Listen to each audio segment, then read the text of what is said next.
Let's take a look at the demographics of our Congress. Regarding race, the US Congress has become much more diverse in the last 20 years than it ever had previously been.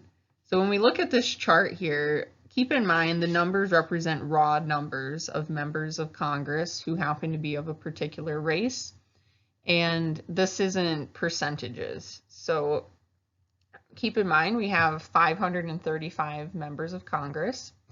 And in 2001, 63 of those members were of a non-white ethnicity.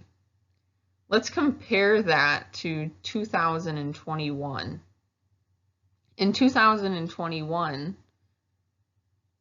128 members of Congress were of a non-white ethnicity. So predominantly, Congress is made up of white Americans. However, it has become increasingly diverse in recent years.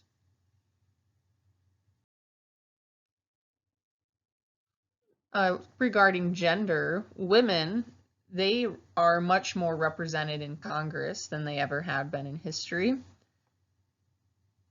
In 1917, practically no women were members of Congress. There may have been a couple, but now, or by 2017, 27% of the House of Representatives are women, and compare that to 24% of the Senate who are women.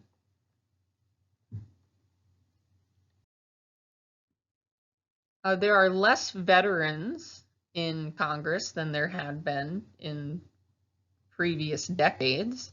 And now almost every member of Congress holds a college degree. So members of the House, 94% have a college degree compared to 100% of senators. And in 1945, this looked quite a bit differently, where 56% of the members of the House had a bachelor's degree or higher compared to 75% of the Senate. So more people are educated in the Senate and in the House of Representatives. More people are educated in general in the United States. But practically everyone has a bachelor's degree or higher. We're looking at 94% and higher compared to 100% in the Senate. Looking at veterans in Congress, today only 17% of Congress as a whole has any previous military experience. Compare that to the 70s, where 81% of the Senate had military experience or previous military service. So pause and think here for a second. Do you think it's important that our Congress men and women have some degree of military experience? And do you think it's important for them to have college education or to have a college degree? Let's have a look here too at the salary of our Democratic congressmen and women. The average congressperson has a average annual income much higher than the average American citizen. In 2012, the average Senate income for the Democratic Party was $13 million plus per year, about $5.7 million for the House of Representatives. Compare that to the Republicans. The Senate average was $6.9 million per year, and the House held $7.6 million per year. So our Congress people, they generally have a significant degree of money compared to the average US citizen. They're more educated, they tend to be whiter, and they tend to be richer, Democrats and Republicans alike. It's also worth noting that they do get their annual salary as well. And here are a couple congressional terms that one should know. They're a bit oddball, and you don't see them very often outside of the congressional realm, but they're interesting to know and sort of important to know for this topic.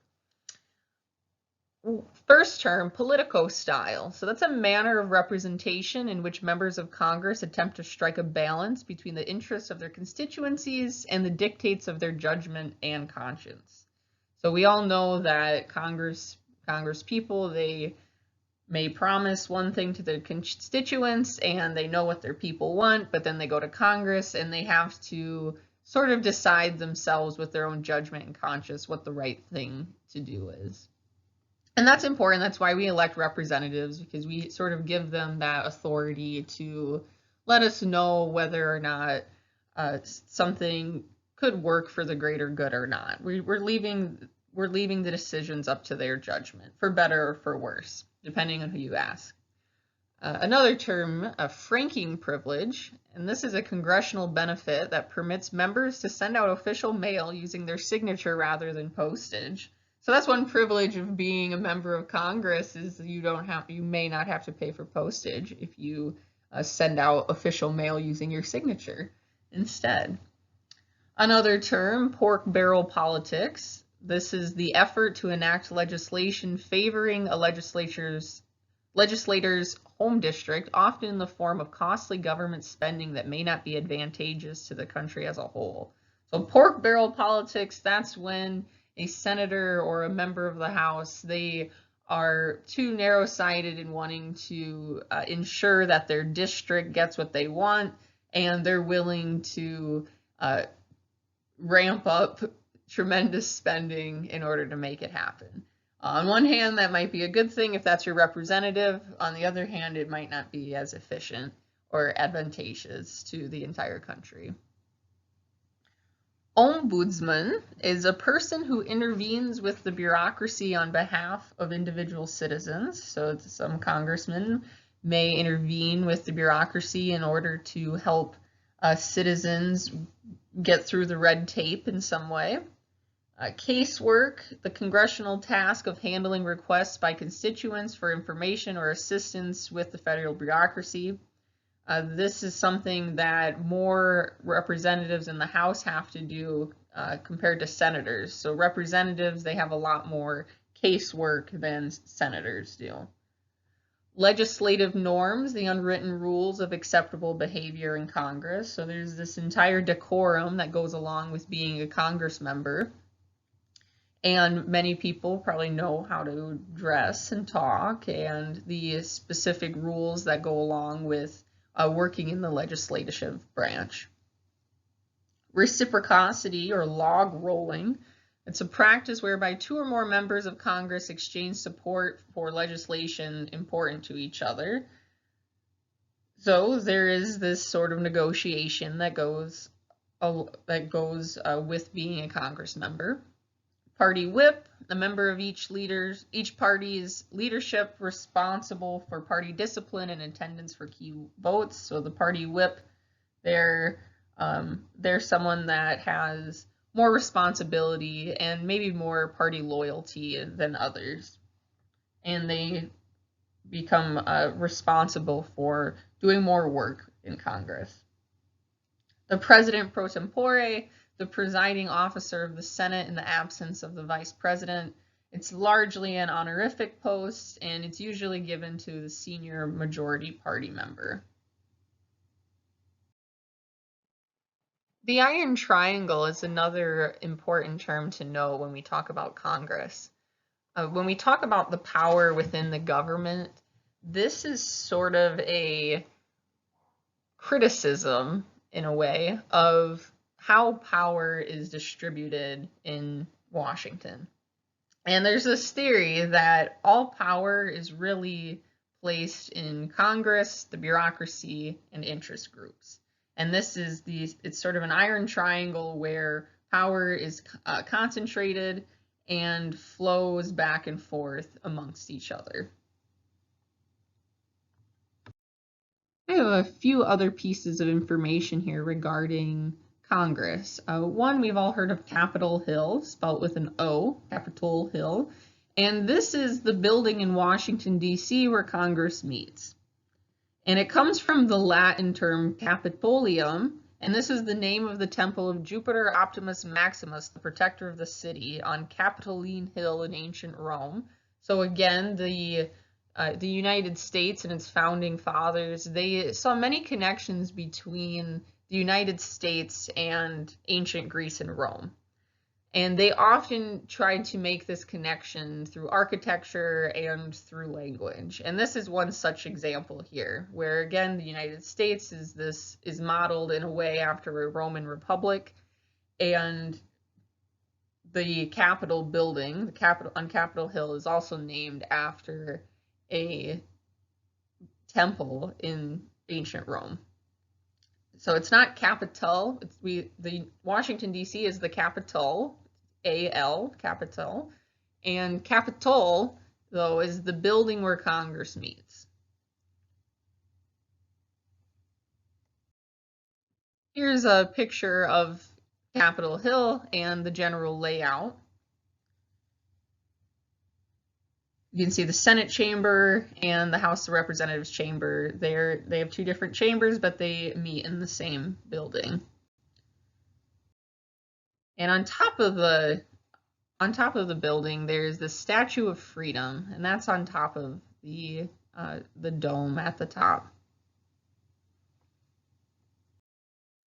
Let's have a look here at Wisconsin's representatives and senators. So Wisconsin has 8 districts, and of those 8 districts, 5 have a Republican representative, 3 have a Democratic representative. Districts 2, 4, and 3 are Democrat, and the remainders are Republican. As for senators, there's 2 senators, of course, and 1 from each party. Tammy Baldwin, the Democrat, and Ron Johnson, the Republican. Let's compare this to Minnesota's representatives and senators. It's fairly similar, except Minnesota is a bit more Democratic leaning.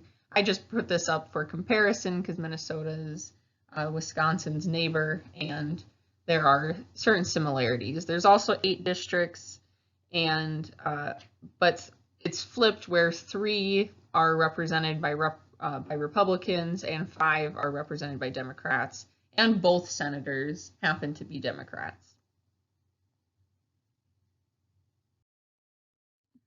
So there's a certain degree of legislative decorum that we discussed, and on the other hand, in Congress, sometimes there's disagreements and brawls, and this is just an interesting little tidbit of information I'd like to share with you all, that there have been specific moments throughout history, particularly before the Civil War, where violence broke out in the Congress and men were beating each other with sticks. And Galusha Agro, he had a nice little quote here that sums up why there might be this sort of legislative violence in Congress. He said, "Crowd some hundreds of men together on a hot afternoon or night, fill them with the fire of partisan ardor, perplex them with doubt as to the personal gain or loss that may follow their vote on the question at issue, and instill them with envy of and ill will toward their fellows, and you have abundant material for a row. All that is needed is an excuse, and that is too often found." I have a couple pictures here. Let's take a look at this Senate violence that occurred in the 1850s. This was between a abolitionist who sought to end slavery and another man from the South who wanted to keep slavery intact. And this often, or at a few moments in time, did lead to violence in Congress, which eventually led to war. And here's another picture that's quite funny from the 1790s. And in this picture, they were described as pugilists. So these sort of maniacal congressmen fighting, and some people sort of snickering, because I'm sure it was quite a funny sight to see. I think it's interesting looking at these because we often think of Congress as being a very serene, almost holy place as far as government goes. But there have been their fair share of brawls there as well.